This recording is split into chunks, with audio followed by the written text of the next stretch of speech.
Hello everyone. तो आज हम देखने वाले हैं computer memory. What is the computer memory, हम इसके बारे में आज देखेंगे क्या होती है कंप्यूटर मेमोरी। तो सबसे पहले हम देखेंगे introduction. To understand how data is processed by a computer we can draw simple analogy between computers and human. हमें पता है कि कंप्यूटर मेमोरी, इतना सारा डेटा जो आता है वो कंप्यूटर में कैसे स्टोर किया जाता है, कैसे प्रोसेस किया जाता है, क्या कनेक्शन होता है कंप्यूटर्स और ह्यूमंस के बीच, वो सब हम आज देखेंगे। Suppose a student asks a teacher what happened when 15 is multiplied by 8. He received the answer 120 from teacher. In the case of computer, this process can be described as follows. The teacher brain receives the question though his or her ears, analogs to a computer's input devices, processes the question with the help of his brain information processing and analytical ability analogous to computer CPU and gives the answer through the mouth analogous to the computer output devices. Further, just as the teacher can write down the answer on a sheet of paper or blackboard, the computer can also print the answer on the paper through a printer attached to it. तो हमने देखा कि जब भी हमें school में जब teachers हमें क्वेश्चन पूछते हैं तो जो स्टूडेंट होता है वो क्वेश्चन क्या करता है, ग्राफ्स करता है और दिमाग में सोचता है क्या क्वेश्चन पूछा है। यहाँ पे जैसे एग्जांपल दिया है कि 15 which is multiplied by 8 then answer is 120। Then वो क्या करता है, कैलकुलेट करता है अपने ब्रेन में एंड देन जो आउटपुट होता है वो मुंह से बताता है। उसके बाद टीचर वो ब्लैक बोर्ड पे लिखता है। ओके, ये जो प्रोसेस होती है वो हम ह्यूमन बींग ऐसे करता है, लेकिन computer how to understand the computer, to how to do that, computer को कैसे समझ में आ जाता है कि कैसे करना है। तो जो इनपुट डिवाइसेस होते हैं, with the help of the input devices computer जो इनपुट है वो लेता है। ओके, जैसे इनपुट डिवाइसेस क्या हो गए, कीबोर्ड माउस, ये सारे हो गए कि इनपुट डिवाइसेस। इनकी हेल्प से वो सारे हमसे जो ह्यूमन बीइंग टाइप करता है वो इनपुट लेता है, उसके बाद वो उसके मेमोरी में स्टोर करता है, उसके बाद वो कैलकुलेट करता है अंदर, और उसके बाद वो जो आंसर होता है वो प्रिंटर की हेल्प से प्रिंट करता है, मतलब पेपर पे प्रिंट करके हमें आउटपुट देता है। ये सारी हो गई।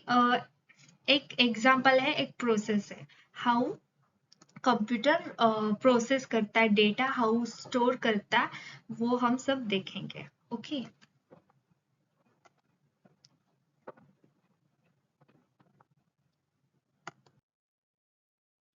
ये हमने जैसे बताया इनपुट डिवाइसेस जो होते हैं, मतलब कंप्यूटर इनपुट डिवाइस के हेल्प से जो डेटा लेते हैं वो मेमोरी, मतलब मेन मेमोरी में स्टोर करते हैं। देन वो डेटा जो होता है वो कंट्रोल यूनिट के पास करते हैं। कंट्रोल यूनिट ये होता है वो सारा डेटा कंट्रोल करता है। फिर वो कंट्रोल यूनिट क्या करता है, वो सारा डेटा अरिथमेटिकल लॉजिकल यूनिट उसके पास देता है। अरिथमेटिकल लॉजिकल यूनिट क्या करता है, एक्चुअल कैलकुलेशन करता है उस डेटा का, और फिर जो आंसर आता है वो आउटपुट में कंट्रोल यूनिट को फिर से देता है, और फिर कंट्रोल यूनिट फिर से वो मेमोरी को देता है। वैसे वो मेन मेमोरी में कंप्यूटर के सेव होता है, और उसके बाद मेन मेमोरी क्या करती है, आउटपुट देती है। With the help of output devices give the answer, okay, to us. Every modern process has a three basic section. First one is the input devices, second one is the processor, and third one as a output devices, जैसे हमने देखा। Memory unit is a part of computer where data is stored in a binary form and received back whenever required. Memory के जो unit होते हैं वो computer का part है। डेटा जो स्टोर होता है कंप्यूटर में वो बाइनरी फॉर्मेट में होता है। ओके, जैसे हमने देखा कि हम जो इंग्लिश लैंग्वेज में हम कंप्यूटर को इनपुट देते हैं, लेकिन कंप्यूटर जो होता है वो अपनी जो लैंग्वेज है वो समझ नहीं पाता। वो क्या करता है, उस भाषा को वो कन्वर्ट करता है बाइनरी लैंग्वेज में, वैसे वो डेटा स्टोर करता है। एंड हमें जब उसको आउटपुट देना होता है, वो फिर क्या करता है, उस बाइनरी फॉर्मेट को कन्वर्ट करता है इंग्लिश लैंग्वेज में और फिर हमें आउटपुट दिखाई देता है, क्योंकि हम तो बाइनरी समझ नहीं सकते। ओके, इसकी वजह से वो जो डेटा स्टोर करता है वो बाइनरी फॉर्मेट में होता है। The act of entering the data in storage location is called memory write operation. जो हम करते हैं, जो एंटर करते हैं डेटा, और वो जो स्टोर होता है जो जिस भी लोकेशन पे, उस प्रोसेस को, उस एक्ट को कहते हैं memory write operation. Okay, the act of retrieving the data from the storage location is called memory read operation. और जो जिधर भी जो डेटा है वो स्टोर किया हुआ होता है, वो रीड किया जाता है, उसको कहते हैं memory read operation. Data and instruction are moved to and from memory in bunches of word length. Bunch में डेटा, ये इंस्ट्रक्शन जो होता है, डेटा एंड इंस्ट्रक्शन जो होता है, वो बंच में मेमोरी को प्रोवाइड किया जाता है और मेमोरी से लिया भी जाता है। Okay, memory devices are categorised according to access time, storage capacity and cost per bit of storage. जो मेमोरी होते हैं, मेमोरी के डिवाइसेस होते हैं, वो डिफरेंट डिफरेंट पार्ट में कैटेगराइज किए जाते हैं। वो किसके अनुसार किए जाते हैं? एक्सेस टाइम, कितना टाइम लगता है डेटा एक्सेस करने के लिए। स्टोरेज कैपेसिटी, मेमोरी कितनी है, स्टोरेज कैपेसिटी कितनी है। Okay, cost per bit of storage, कितनी कॉस्ट लगेगी फॉर बिट ऑफ स्टोरेज के लिए, कितनी कॉस्ट लगती है, उसके अनुसार वो मेमोरी डिवाइसेस कैटेगराइज किए जाते हैं।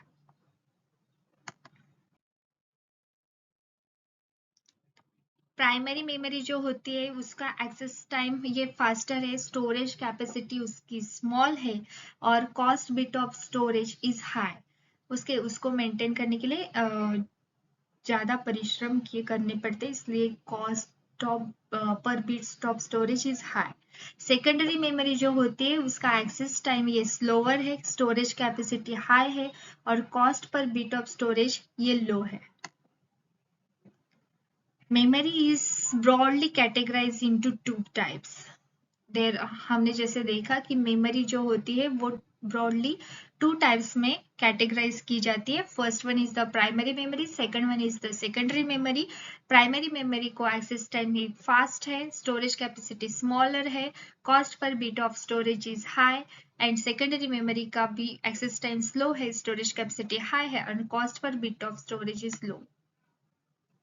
प्राइमरी और main memory also called as the semiconductor memory. Primary और मेन मेमोरी को क्या करते हैं? सेमीकंडक्टर मेमोरी बोलते हैं। और सेकेंडरी और auxiliary memory called as the magnetic और ऑप्टिकल मेमोरी।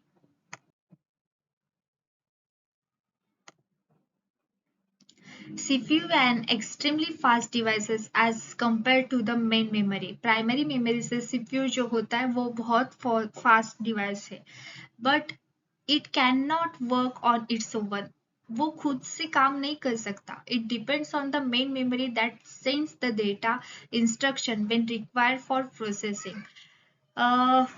वो जो सीपीयू होता है वो मेन मेमोरी के ऊपर डिपेंड रहता है, क्योंकि मेन मेमोरी क्या करती है, जो भी डेटा लगता है, जो भी इंस्ट्रक्शंस लगते हैं सीपीयू को प्रोसेस करने के लिए, वो सेंड करती है। Even memories with similar size has very high access time. दोनों जब भी मेमोरी को सेम साइज होगी फिर भी बहुत ज्यादा एक्सेस टाइम भी लग सकता है। Memory can be categorized on the basis of volatile and non-volatile characteristics. Memory जो होती है वो वोलाटाइल और नॉन वोलाटाइल इसके ऊपर कैटेगराइज की जाती है, ये कैरेक्टरिस्टिक्स के ऊपर। Non-volatile memory is a type of computer memory which can retain the stored information even if power shut down. Okay, example दिए है XROM, flash, memory and optical devices. जो non volatile memory होती है वो क्या करती है, अगर पावर जाए, हमारे कंप्यूटर में देखा हमने पावर गई तो जो भी डेटा है वो स्टोर किया हुआ, जो भी प्रोसेस किया है, जो भी लिखा हुआ है, आपने वर्ड पैड में कुछ भी लिखा है और सेव नहीं किया तो वो क्या होगा, फिर से पावर आने के बाद आपको नहीं दिखेगा। अगर आपने सेव नहीं किया है वो चला जाएगा। ओके, तो उसको नॉन वोलेटाइल मेमोरी नहीं कहते। नॉन वोलेटाइल मेमोरी जो होती है वो उसका क्या है, जब भी पावर आ जाए वापस उसके बाद भी वो जो मेमोरी में जो होता है वो वैसे ही रहता है। ओके, तो यहाँ पे एग्जांपल दिया है वैसे मेमोरी का, एक्सरॉम, flash memory and optical devices. And volatile memory क्या है, volatile memory loses its content when the power is goes off. Random access memory is the most common type of a primary storage. Is Q type of volatile memory. When the computer is shut down, everything in a RAM is lost. जैसे हमने देखा कि जो भी चीजें होती है वो पावर जाने के बाद चली जाती है, वो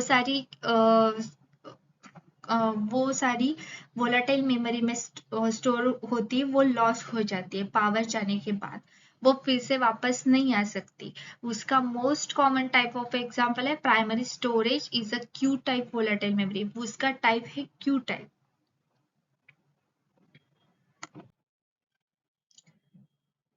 To reduce the ideal time of CPU and increase the speed of the processing, a fast memory can be used.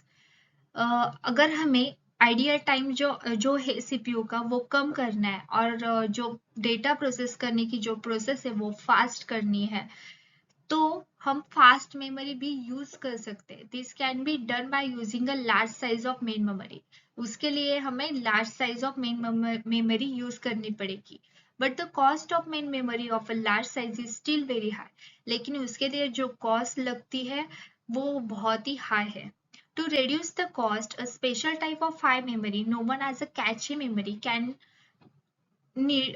be used in between the CPU and main memory. Okay, हमें अगर cost reduce करनी है तो उसके लिए और एक option है कि हम कैचे मेमोरी यूज कर सकते हैं मेन मेमोरी और सीपीयू के बीच में। Okay, memory and storage devices. The storage devices of a computer are ranked according to the following criteria.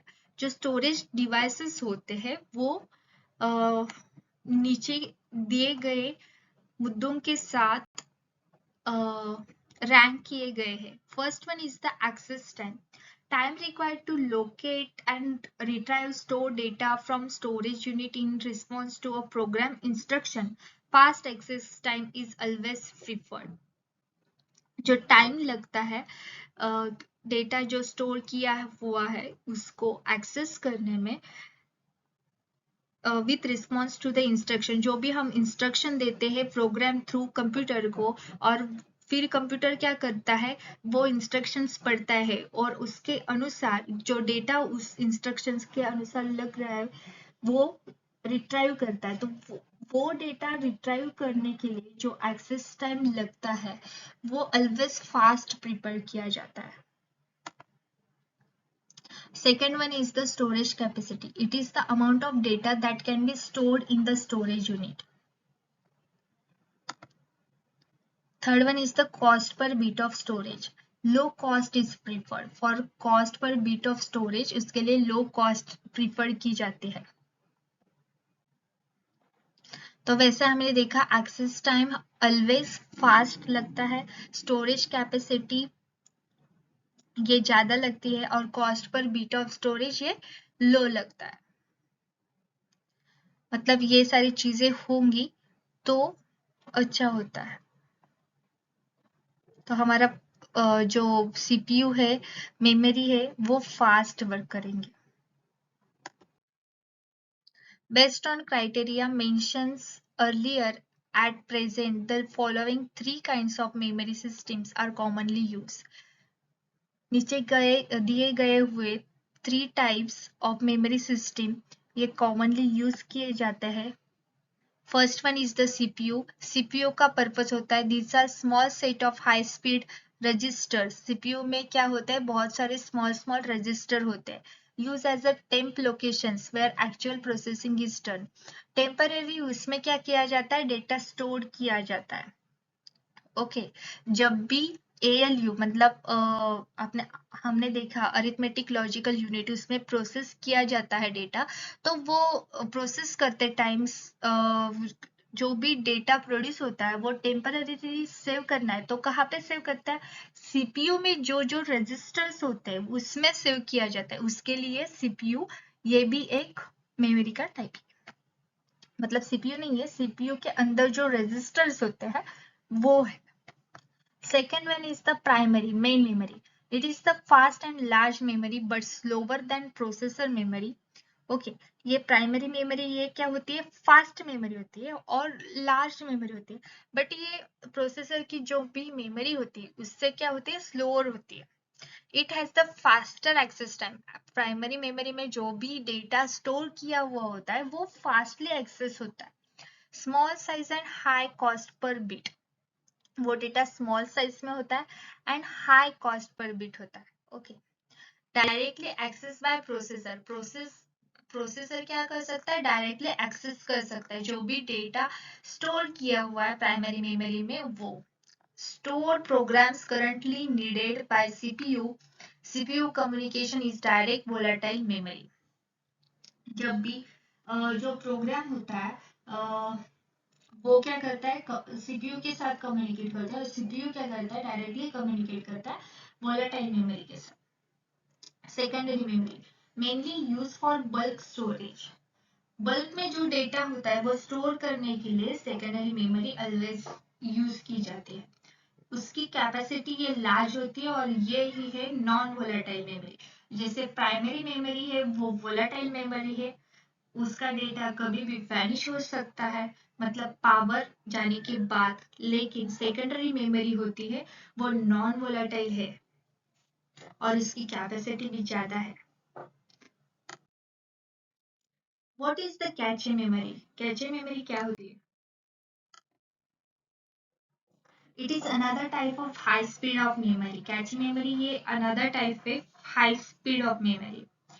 By making current program and data available to CPU at a rapid rate में क्या होता है, CPU को जो भी data लगता है वो कैची मेमोरी प्रोवाइड करती है।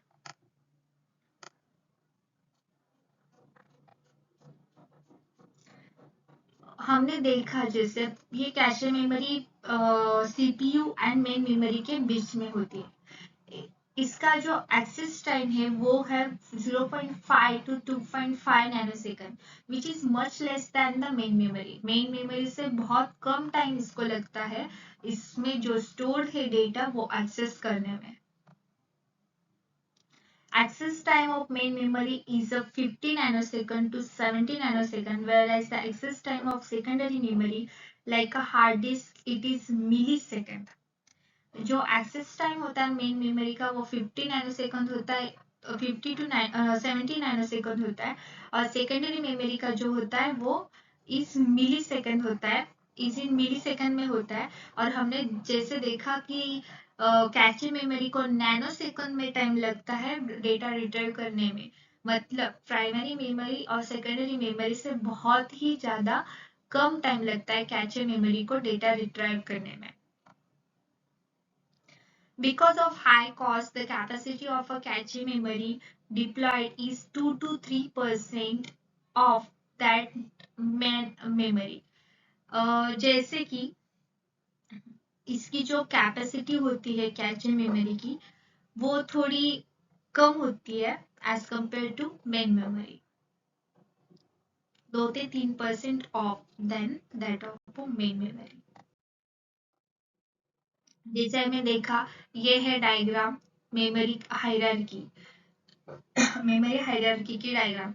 जैसे सीपीयू है, सीपीयू में हमने देखा जैसे रजिस्टर्स होते हैं।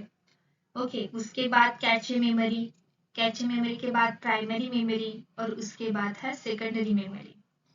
ओके कैचे मेमोरी सबसे फास्ट होती है, प्राइमरी मेमोरी उससे थोड़ी सी स्लो होती है और उससे स्लो ये होती है सेकेंडरी मेमोरी। प्राइमरी मेमोरी ये नॉन वोलेटाइल होती है, प्राइमरी मेमोरी ये वोलेटाइल होती है, सेकेंडरी मेमोरी ये नॉन वोलेटाइल होती है, ये हमने देखा। ओके, तो डेटा ऐसे जाता है, सीपीयू फर्स्ट होता है, उसके बाद कैचे मेमोरी में, उसके बाद प्राइमरी मेमोरी में, उसके बाद सेकेंडरी मेमोरी में, सेकेंडरी मेमोरी से प्राइमरी मेमोरी में, और प्राइमरी मेमोरी से कैचे मेमोरी में, और उसके बाद सीपीयू में।